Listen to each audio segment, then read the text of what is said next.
Evet, Çin zulmü altında sıkıntı ve bin çeşit eziyet işlemlere maruz kalan ve bu uğurda davasında samimi olan ve canını feda etmiş kardeşlerimiz için kıyadi cenaze namazı kılacağız. Allahu Ekber.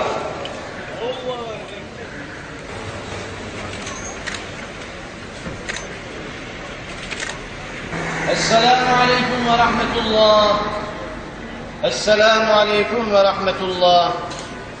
Çin zulmü altında canlarını feda eden kardeşlerimizin ruhları için, Allah rızası için El Fatiha. Doğu Türkistan'da 28 soydaşımızın şehit olması sebebiyle bugün Cuma namazına mütakiben şehit soydaşlarımız için gıyabi cenaze namazı kıldık ve dualar ettik. Çin'in işgali altındaki Doğu Türkistan'da uzun yıllardan beri zulüm devam etmekte, Müslüman Uygur Türkleri yaşam mücadelesi vermektedir. Modern dünyanın gözleri önünde Uygur Türklerine sistematik olarak işkence edilmekte, söz konusu Doğu Türkistan olduğunda insan hakları beyannameleri herhangi bir hüküm teşkil etmemektedir. Özellikle Ramazan ayında Uygur Türklerinin tüm değerlere hedef alınmakta, sözde demokrasi havarileri özlerindeki Haçlı ruhunu bu zulme karşı sessiz kalarak ortaya koymaktadırlar. Müslüman Türk olmayı başlı başına bir tehdit ve suç sayan Çin, Uygur gençlerini sorgusuz sualsiz gözaltına almakta ve bu gözaltılar ya idam ya da işkence sonucunda katliamla sonuçlanmaktadır. Her Ramazan ayında baskı ve sindirme politikalarına yenilerini ekleyen Çin, Uygur Türklerinin oruç tutmalarını engellemek için türlü zorluklar çıkarmaktadır.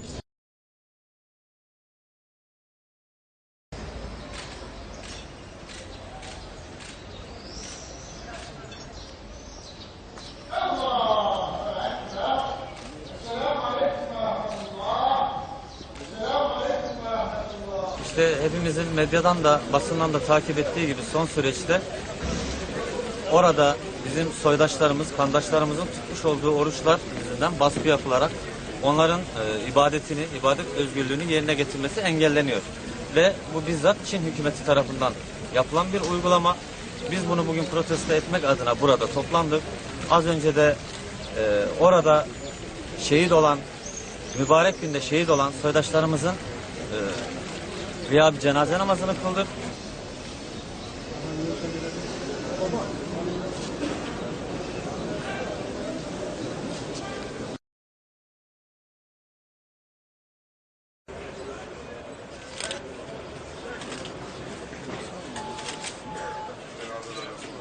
Ömer gel buraya gel. Gel yerleş.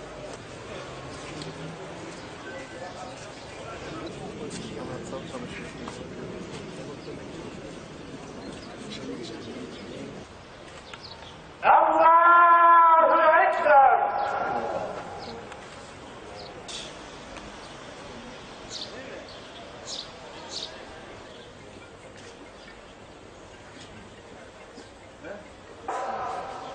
Esselamu Aleyküm ve Rahmetullah. Esselamu Aleyküm ve Rahmetullah.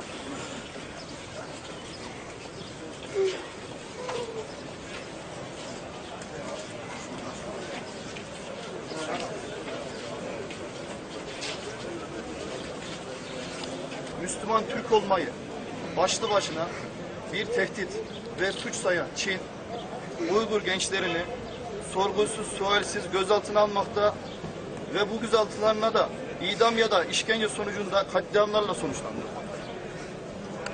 Her Ramazan ayında baskı ve sindirme politikalarını yeniden ekleyen Çin, Uygur Türklerini oruç tutmalarını engellemek için her türlü zorlukları çıkarmakta.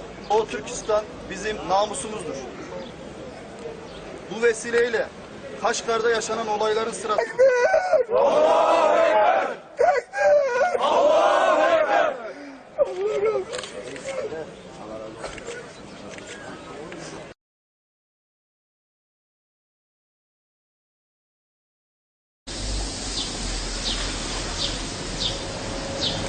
Ve yayınlarında görüyoruz ki Müslüman kardeşlerimize eza cefa yapılmaktadır.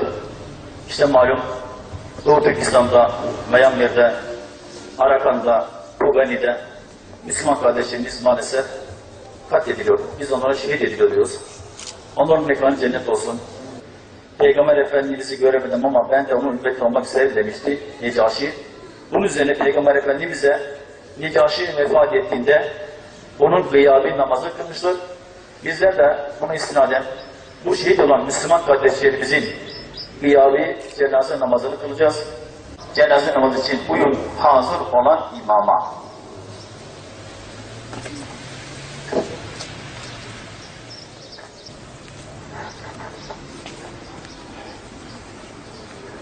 Allahu Ekber.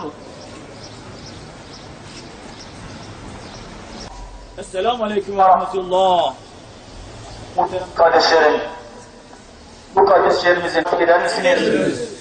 Bu Müslüman kardeşlerimizin hakkını helal ediyor musunuz? Helal olsun. Hakkını helal ediyor musunuz? Cenab-ı Hak rahmet eylesin.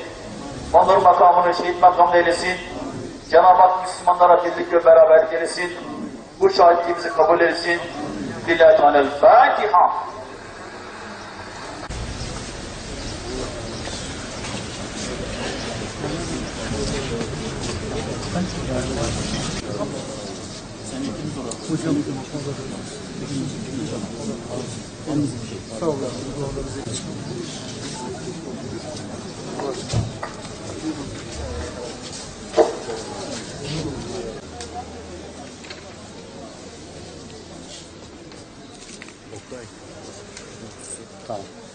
Değerli basın mensuplarımız, Çin işgali altındaki Doğu Türkistan'daki işgal ve nezalim zaten devam etmekteydi.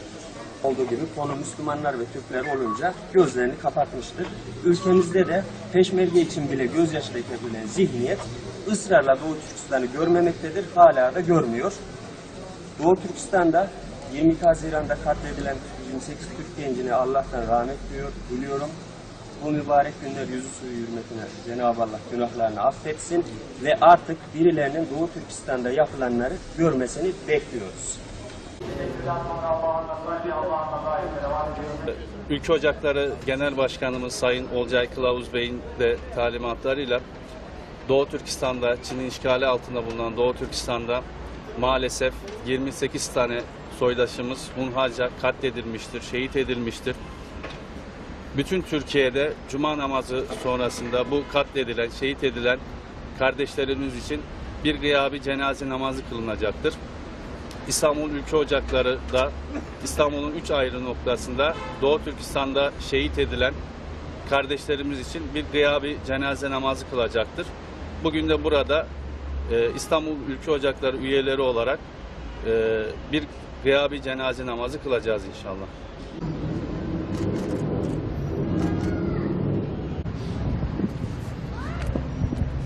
Yapma hakkını elinden almaya çalışmakta.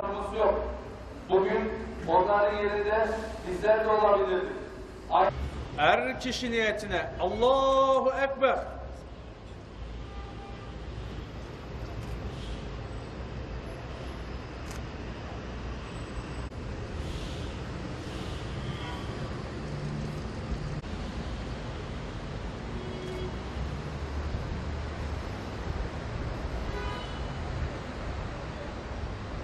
Rahmetullah. Esselamun Aleyküm ve Rahmetullah. Eylesin. Makamlarını âli eylesin. Allah rızası için Doğu Türkistan'daki kardeşlerimiz için, şehit olan soydaşlarımız için El Fatiha.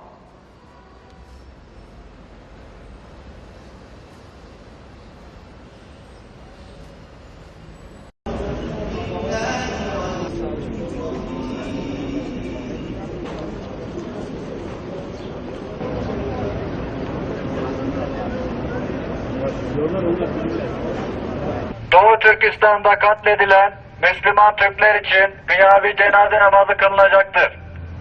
Doğu Türkistan'da oruç tutmayı Çinli Haçlı zihniyeti yasaklıyor. Konya'dan gıyabi cenaze namazı kılacağız. Kardeşlerimiz için dua edeceğiz. Duyarsız olan insanlara tekrar orada Müslümanların olduğunu, oraların ata yurdumuz olduğunu hatırlatacağız inşallah. Esselamu aleyküm ve rahmetullah. Esselamu aleyküm ve rahmetullah. Hassa Allah rızası için El-Fatiha. Muhterem cemaat, Özellikle Ramazan ayında Uygur Türklerinin tüm değerleri hedef alınmakta, sözde demokrasi havarileri özlerindeki Haçlı ruhunu bu zulme karşı sessiz kalarak ortaya koymaktadırlar. İçerisinde bulunduğumuz bu Ramazan ayında da tablo maalesef değişmemiş ve aynı senaryo tekrar uygulamaya konulmuştur. Esselamu aleyküm ve rahmetullah. Esselamu aleyküm ve rahmetullah. Bütün şehitlerimizin ruhu için, her iki merhumenin ruhu için, Allah rızası için El-Fatiha. Çin'in yarım asrı aşkın süredir Doğu Türkistan'da, o bölgede soydaşlarımıza yapmış olduğu zulümle ilgili basın açıklamaları yapmıştır. Bunu protesto etmiştik defalarca. İşte hepimizin medyadan da basından da takip ettiği gibi son süreçte orada bizim soydaşlarımız, kandaşlarımızın tutmuş olduğu oruçlar yüzünden baskı yapılarak onların ibadet özgürlüğünü yerine getirmesi engelleniyor. Ve bu bizzat Çin hükümeti tarafından yapılan bir uygulama. Biz bunu bugün protesto etmek adına burada toplandık. Az önce de orada şehit olan, mübarek günde şehit olan soydaşlarımızın bir cenaze namazını kıldık. Bugün de işte sizlerle bir araya gelerek bu yapılan çirkin saldırıyı, bu zalimliği, mezalimliği kınamak adına sesimizi duyurmak için geldik. Bu aziz mübarek gün hatırına Allah orada bulunan soydaşlarımızın yar ve yardımcısı olsun diyoruz. Bizler buradan üzülüyoruz, yakınıyoruz, serzenişte de bulunuyoruz ve şunu da ifade etmek istiyorum ki Rabbim fırsat verse de bizlere daha büyük imkanımızın yettiği takdirde, yettiği ölçüde de daha büyük mücadelede bulunabilecek olanağa kavuşsak. Bize buradan gönül bağıyla bağlı olduğumuzu en azından hissettirmiş olabilir. Rabbim istiklal mücadelesi için idraki, bu şuuru, bu feraseti idrak ederek gıyabi cenaze namazı kılmaya, namaz Allah için, salatu selam Efendimiz sallallahu aleyhi ve sellem için, duadan meyyiteler için ve okuyabilir. Dördüncü tekbirde ne yapıyoruz? Selam veriyoruz. Ondan sonra da bir ufak dua ediyoruz. Allahu Ekber.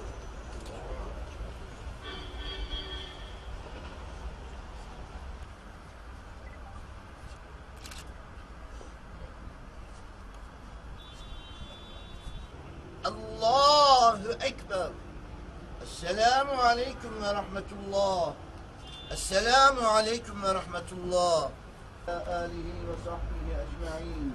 Allahümme Rabbena ya Rabbena teqabbel minna inneke entes semi'ul alim. Kardeşlerimize rahmet eyle Allah'ım. Makamlarını cennet eyle Allah'ım. Rağmen gönülleri bir olan mümin kardeşleri olarak o kardeşlerimizin acılarını paylaşıyoruz ve ya Rabbi onlar hakkında senden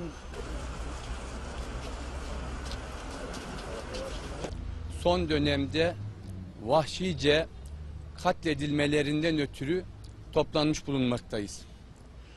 Ülke ocakları olarak Türkiye genelinde Cuma namazına mütakiben gıyabi cenaze namazı kılındı ve akabinde de basın açıklamalarını Türkiye'de illerimiz ve ilçelerimiz aracılığıyla gerçekleştirmekteyiz.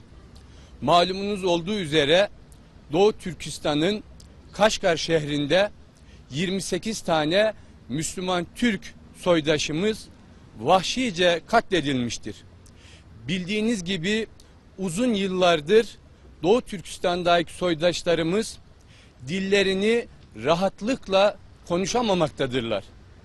aynı şekilde ibadetlerini rahat bir şekilde gerçekleştirememektedirler. Son dönemlerde Doğu Türkistan'daki soydaşlarımız vahşice katlediliyor. Dolayısıyla bir ülkücüler, Türk milliyetçileri olarak bu zulme sessiz kalmayıp Türkiye genelinde il ocaklarımız, ilçe ocaklarımız aracılığıyla bu zulüm karşısında baş kaldırıyoruz ve soydaşlarımızla beraber olduğumuzu ilan ediyoruz. Bizim için al bayrak neyse gök bayrak da odur.